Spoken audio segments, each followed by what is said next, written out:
What's up, YouTube? It's your boy, Tony Mac. Return of the Mac. What's happening, y'all? And we got to talk about something today, y'all. We got to talk about Kwame Brown and the recent comments he made about LeBron James after the Lakers got swept from the Western Conference Finals and everything. You dig? Now, first and foremost, man, I ain't got no beef with Kwame Brown. I'm a fan of his show. I like Bussy Bus. The thing about Kwame, he gives his real opinion and real perspective. I like that he speaks up for our community, but he also calls us out when we looking weird in our community. So I do respect Kwame Brown and his opinion. I'm not going against that. This is only me going against NBA players and former NBA players with their obvious hatred, or not hatred, their obvious jealousy or hating of LeBron James. It's obvious, bro. At this point, I'm to the point where as soon as a former NBA player says something negative about LeBron, I'm going to start just tuning them out with this stuff, man. Or anybody else, bro. This is weird, dog. This is really weird of some of the things that people say about LeBron James, right? At 38 years of age, Kwame Brown, you know, shout out to you, by the way. But at 38 years of age, and LeBron not making a game-winning shot, you gonna say that should throw away his legacy or throw away him being in the GOAT conversation or he ain't on this level and all that? You know the weirdest part about that shit, Kwame, is you defended Michael Jordan, who disrespected you, who made it public he never wanted you on the team, who basically was, you in your words, you said Michael Jordan pretty much ruined your career.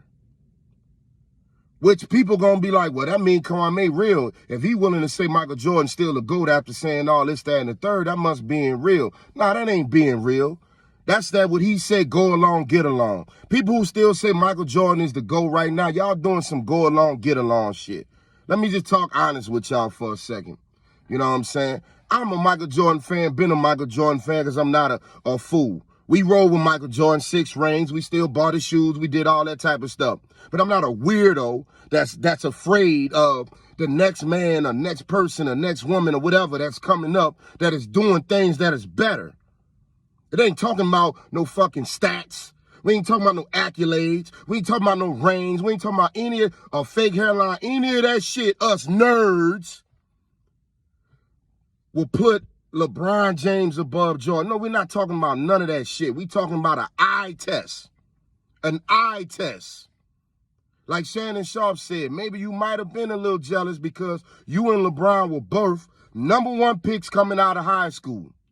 They expected y'all to be great. Hell, they even expect LeBron James to be better than Michael Jordan. And guess what, Michael Jordan fans? He lived up to it. He lived up to it. And I was a LeBron hater. That's the craziest shit in high school. I was one of the niggas who was saying he'll never be better than Michael Jordan, and he proved me wrong. Like, we got to stop this, bro.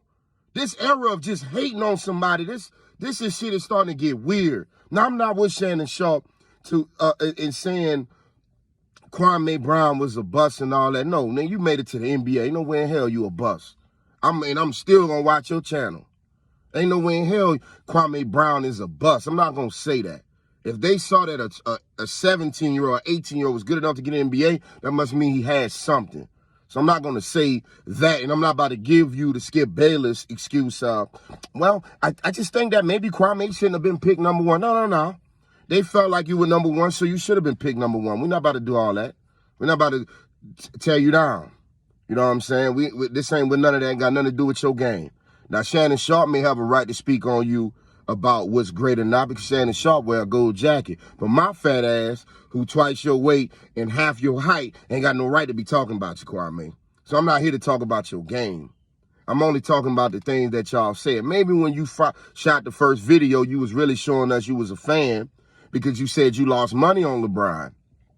You know, and I know how I feel when we lose money. We in the moment of, man, he sold me out. He did it. Maybe that was one of your moments, or maybe it was your trick to get the attention of what you call the go along, get along gang. I don't know, man.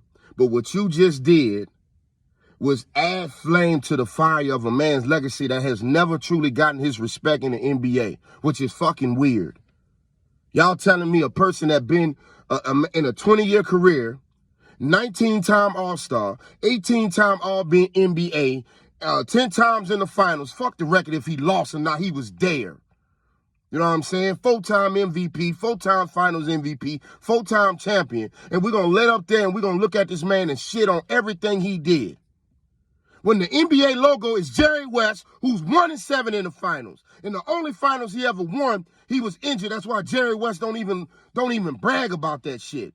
Because he felt like he didn't contribute to it. And that's the NBA logo. Now, Kwame, we talk about things in our community, and I salute you for it, that we do that self-destructive. This is one of them, bro. We got to be fucking perfect for us to finally get our respect amongst us. And it start with us, and then everybody use what we say about each other against us. And people act like they don't see that shit. That's why I'm going in for LeBron. I'm not no faggot. Excuse my words, YouTube. I'm not no motherfucking fanboy, because that's what they trying to say. I'm not trying to diss the LGBTQ community. This ain't about y'all right now.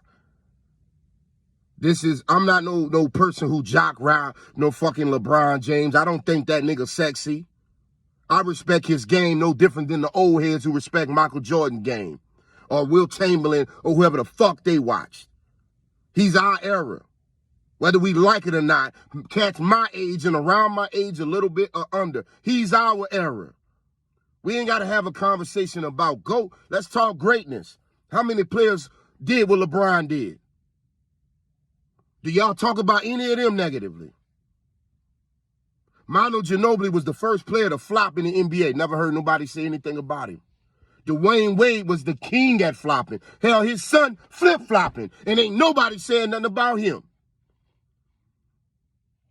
Nobody saying nothing about none of them, bro. But LeBron lose a game. Oh, my God, he don't deserve to be in the NBA. The man dropped 40 and shot above 70% to try to save the Lakers of closing out with a bad ankle. The fact that he's even out there talks legendary. Are you serious, man? Are y'all serious with this stuff? Are y'all kidding me with this shit y'all say? The things we say, and I'm telling y'all, I was a LeBron hater, but damn, at some point, you got to sit back and be like, bro, dude doing it, bro. What else can we say? Y'all talk Kobe, Jordan, nothing against them, great players. But they were great scorers, and LeBron got more points than them. So what the fuck did they do on the court in a 5-on-5 game that was better? Explain to me. And don't tell me about no fucking Killer Instinct. Far as I'm concerned, that's a Super Nintendo video game. Don't tell me about that shit. Everybody that lace them up that's made it to the NBA got Killer Instinct. The fuck are y'all talking about? Go talk to what people say about these guys in high school, in college, or what they'll do at a fucking rec. Stop playing with yourselves with this. This one got Killer Instinct, this one no. This one want to win, this one don't care. This one about... Man, y'all better stop with the dumb shit. That's ESPN and Disney and all that, and Fox Sport and all that, with people just saying shit for sensationalism. It ain't nothing about who wanted more, this, that, and the third, motherfucker. He just lost. Denver was a better team and the Lakers lost. It's that simple. It's that simple, man. Come on. Y'all hate on LeBron so much, y'all couldn't even give Denver their credit for defending the dude.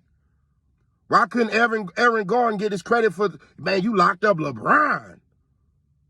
You locked up LeBron. You the coldest light-skinned nigga in the world now. Why ain't nobody saying that, bro? Why nobody not giving Jamal Murray and Jokic they props? Nah, we want to hate, man, LeBron just soft. It couldn't be that them boys just was better. Come on, man. Come on, man. You know, and y'all know I'm usually on here. I'm joking. I'm in a cool spirit. I'm still in a good mood. It just frustrates me when I just see, like, it seems like some people in this world can't get a fair fucking shake. And I know that feeling all too well. So I defend them. I defend that. Like, that shit is weird to me, bro. Steph Curry can lose. Nobody say shit. Michael Jordan can get swept in the first round of the playoffs by Boston. Not once, but twice. Nobody said shit. Kobe Bryant could get bounced out the playoff year after year after year after year. When Shaq left, nobody said shit. But LeBron at 38 years of age, and keep in mind, y'all, at 38 years of age, he lose, and people say he trash. He ain't this, and this supposed to be y'all go, and we fanboys because we putting out something that can't be refuted, nigga, statistics. That makes us weird. Opinions can be refuted, my nigga. Numbers can't. That's why people like to use them. But speaking of 38, y'all like to say what Kobe and Jordan would have did. We don't know what the fuck Kobe and Jordan would have done in the playoffs because at 38, they wasn't in them. At 38, they wasn't in them. At 38, Kobe dropped them to 60 points, but it meant fucking nothing. It was a regular season bye-bye farewell tool game. Rest in peace to Black Mama, but it meant nothing. And Michael Jordan at 38 was watching the playoffs, but because who did the Wizards decide to draft in the first pick? Yo ass, Kwame. Maybe if Michael Jordan would have stayed one more year and decided to draft LeBron, he would have tasted the playoffs one more year. Because I remember, as I recall, when LeBron tasted the playoffs in year 3, he only missed them bitches one time since. Once. Once he had a flesh takes of the postseason, he ain't missed them motherfuckers since. But one time when he missed 20-something games where the Lakers under his leadership in the game was the 4th seed, and when he went down, they went down to the 11th seed. So it's almost safe to say if the brother didn't injure himself, they might have still made the playoffs. So y'all say that ain't killer instinct. The fact that LeBron took them I ain't gonna disrespect them brothers. He took a team of role players with the Cavaliers to the finals, knocking off Jason Tatum, a young Jason Tatum in the Celtics, and knocking off DeMar DeRozan in Coach of the Year. Yeah, y'all forgot that black coach that was in Toronto that they got rid of, Dwayne Casey, so the white coach can come in and get the championship with Kawhi Leonard. Yeah, I'm calling it out. He was Coach of the Year and y'all fired him. That made no sense. But on the basketball sense of it, people felt like LeBron had something to do with it because they was the #1 team in the East, and LeBron took them out in 4. But he don't have no killer instinct. Man, cut it out with this shit. Man got more game-winning shots than any other player in the NBA, and y'all gonna say he don't have no killer instinct. The things we say about each other, when we don't realize a lie is gonna stretch farther than the truth. That's why I'm here trying to say the truth. Kwame Brown, once again, I don't have nothing against you, man. I just was upset about that statement because all it does is tear down the legacy of another brother.